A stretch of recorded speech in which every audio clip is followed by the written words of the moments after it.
saya Salsabila Maulida Nafisa dengan NIM 41052439. Dan saya Hana Haifa dengan NIM 4105244014. Nama saya Ahmad Sal Hamzah, NIM 410522. Jadi kami dari kelompok 3 akan membahas terkait akuntansi murabahah, di mana kami akan menjelaskan terkait pengertian, rukun, konsep, syarat, rukun, dan alur-alur dari pembiayaan akuntansi murabahah. Nah, di sini saya akan menjelaskan tentang apa sih murabahah itu. Jadi murabahah merupakan akad pembiayaan dengan akad jual beli plus margin.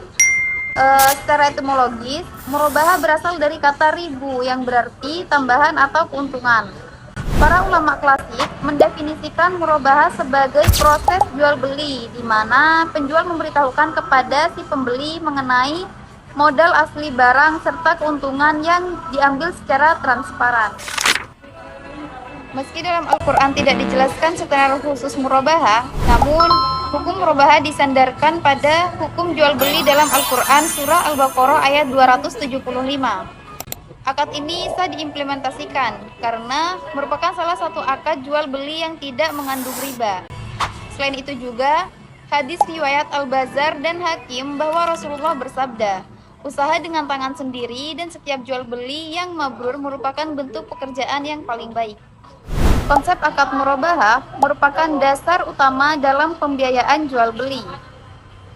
Akad ini dilakukan melalui ijab dan kabul, yaitu penjual menyatakan saya jual dan pembeli menjawab iya saya beli.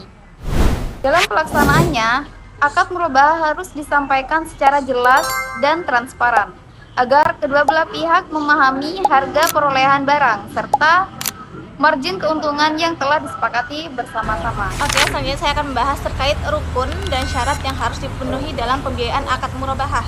Yang pertama, rukun harus dipenuhi yaitu adanya penjual atau dalam hal ini adalah bank atau perusahaan. Kemudian yang kedua, adanya pembeli atau dalam hal ini adalah nasabah. Kemudian yang ketiga, ada harga dari barang tersebut. Kemudian yang keempat adalah barang itu sendiri atau objeknya. Jadi barang itu harus dimiliki dulu oleh bank atau perusahaan. Kemudian yang kelima adalah adanya ijab kabul dari antara pembeli dan penjual. Selanjutnya saya akan membahas terkait syarat yang harus dipenuhi dalam akad pembiayaan murabahah. Yang pertama adanya kerelaan dari kedua belah pihak. Jadi transaksi ini harus didasari atas dasar suka sama suka, bukan keterpaksaan. Kemudian yang kedua adalah akad murabahah harus bebas dari unsur riba. Yang ketiga, pihak bank wajib menyampaikan seluruh informasi yang berkaitan dengan jual beli barang, termasuk apabila pembelian barang dilakukan secara utang atau terdapat biaya-biaya tambahan seperti misalnya biaya pengantaran dan lain-lain. Kemudian yang keempat, bank menjual barang pada nasabah dengan harga jual terdiri atas harga perolehan barang ditambah dengan keuntungan. Jadi harga-harganya harus dijelaskan secara transparan, mana harga pokok dan mana harga keuntungan. Atau mungkin jika ada biaya tambahan seperti biaya pengantaran, biaya pengangkutan juga harus dijelaskan dalam pembiayaan tersebut. Kemudian yang kelima, nasabah berkewajiban membayar harga barang sesuai dengan kesepakatan dalam jangka waktu yang ditentukan. Jadi harus melakukan pembayaran sesuai dengan waktu yang telah disepakati. Kemudian yang keenam, untuk mencegah keabsahan penyimpangan akad, bank menetapkan perjanjian tambahan selama perjanjian tersebut tidak bertentangan dengan prinsip syariah. Misalnya mungkin ada denda, namun denda tersebut nantinya digunakan untuk sedekah atau pembiayaan sedekah lainnya. Kemudian yang ketujuh, pembelian barang nasabah harus dilakukan dengan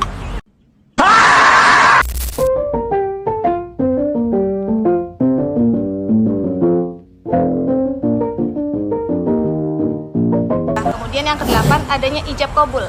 Ijab kabul ini harus dilakukan antara penjual dan pembeli. Jadi penjual mengatakan, saya jual barang ini dengan harga sekian-sekian, kemudian nanti akan diterima oleh pembeli dengan mengatakan, oke, saya terima akad tersebut.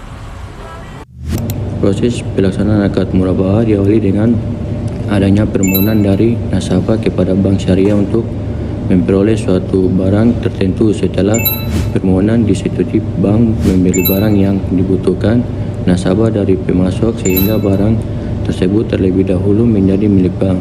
Selanjutnya, bank dan nasabah melakukan akad murabahah yaitu akad jual beli dengan penetapan harga jual yang terdiri atas harga pokok barang ditambah margin keuntungannya yang telah disepakati. Baik, jadi kesimpulannya dari materi murabahah ini, murabahah merupakan salah satu akad jual beli dalam ekonomi syariah yang menekankan adanya prinsip transparansi dan kejujuran, khususnya dalam menyampaikan harga pokok dan margin keuntungan.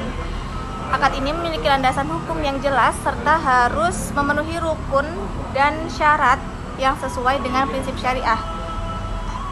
Dengan adanya konsep yang struktur, murabahah menjadi salah satu instrumen pembiayaan yang banyak digunakan karena memberikan kepastian harga dan meminimalkan unsur ketidakpastian atau gharar dalam terjadinya transaksi. Kemudian juga akad ini terbebas dari unsur riba karena menggunakan akad jual beli dengan sistem keuntungan.